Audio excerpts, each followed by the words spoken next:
आज 31 मार्च को उत्तर प्रदेश कांग्रेस कमेटी के उपाध्यक्ष जनाब मकसूद खान जी ने मुगल सराय पटेल नगर श्री आनंद शुक्ला जी के आवास पर पत्रकार बंधुओं से वार्ता की। इस दौरान उन्होंने मोदी सरकार पर सवाल उठाए।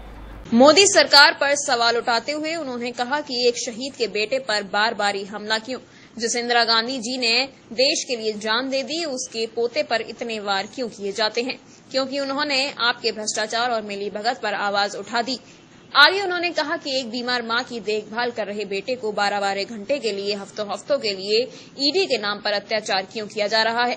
बताते चलें कि भाजपा पर लगातार निशाना साधते हुए उन्होंने कहा कि विपक्ष के नेता का क्या काम है? जनता की आवाज उठाना। जनता की आवाज महात्मा गांधी, पंडित नेहरू, सुभाष बोस, सरदार पटेल, मौलाना आजाद ने उठाई, जिसके लिए अंग्रेज उन्हें इसकी सजा देते थे। आज वही काम मोदी जी कर रहे हैं। जनता की आवाज उठाने पर, भ्रष्टाचार के खिलाफ आवाज उठाने के लिए राहुल गांधी को सजा भाजपा दे रही है। चाहे महिला आरक्षण का मामला हो, महिलाओं के अधिकार की बात हो, कहीं पर भी देश की महिलाओं के साथ अन्याय अत्याचार होता है। राहुल गांधी उनके लिए न्याय के लिए, देश की बेटी की गरिमा के लिए एक सगे भाई की तरह खड़े हो जाते हैं। बहनों के भाई की तरह उनकी रक्षा के लिए खड़े हो जाते हैं। अब मोदी एक भाई को भाई होने का फर्ज निभाने की सजा देंगे। इससे बड़ा देशभक्ति का क्या काम है? गरीबों की आवाज उठाना, किसानों की आवाज उठाना, युवाओं के भविष्य के लिए बोलना, व्यापारियों और दुकानदारों की दिक्कत को देश के सामने रखना, महिलाओं के अधिकारों की रक्षा करना, इससे बड़ा देशभक्ति का क्या काम है? अब मोदी इसकी सजा देंगे। देश देख रहा है। जनता की अदालत सबसे बड़ी है, वहां सबका घमंड और अहंकार टूट जाता है। संसद में राहुल जी ने भ्रष्टाचार के खिलाफ आवाज उठाई।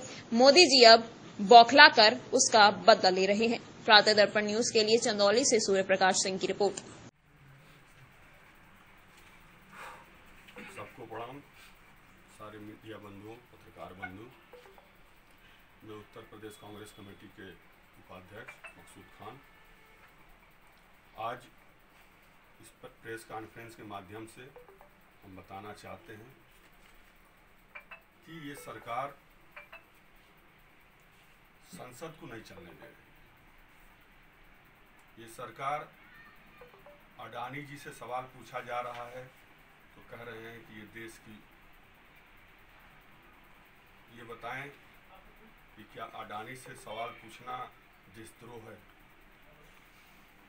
अडानी 20,000 करोड़ रुपया जो सेल में आया है, जो फर्जी कंपनियों में, वो पैसा किसका है और कहां से आया है?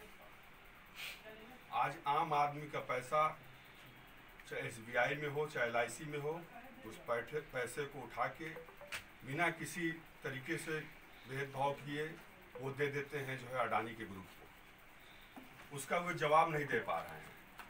एक रिपोर्ट आई थी, उस रिपोर्ट से इनकी शेयर मार्केट गिरने लगी, लोगों की पैसा घटने लगा।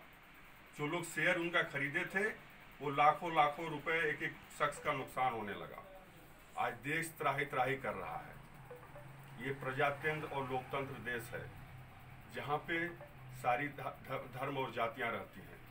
संविधान हमारा सबसे ऊपर है। राहुल जी ने सवाल पूछा तो उनकी आवाज बंद करने के लिए अडानी के इशारे पे जो है, जो सजा हुई है उसमें कम से कम 3 महीने और ज़्यादा से ज़्यादा 2 साल की सजा है। राहुल गांधी एक इनोसेंट व्यक्ति हैं, न उनके ऊपर कोई अपराध है, न मुकदमे हैं।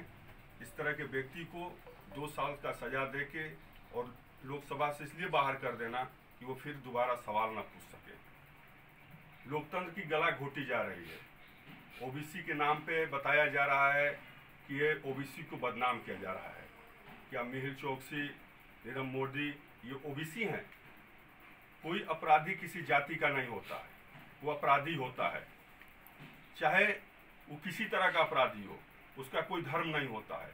अगर अपराधी के नाम पे किसी को बताया जाए कि ओबीसी है इसलिए उसको दबाया जा रहा है, तो इसका मतलब कि ओबीसी जाति को बदनाम किया जा रहा है। ये सरकार पूरी तरह षड्यंत्र कर रही है। आज लोकतंत्र खतरे में है, प्रजातंत्र खतरे में है।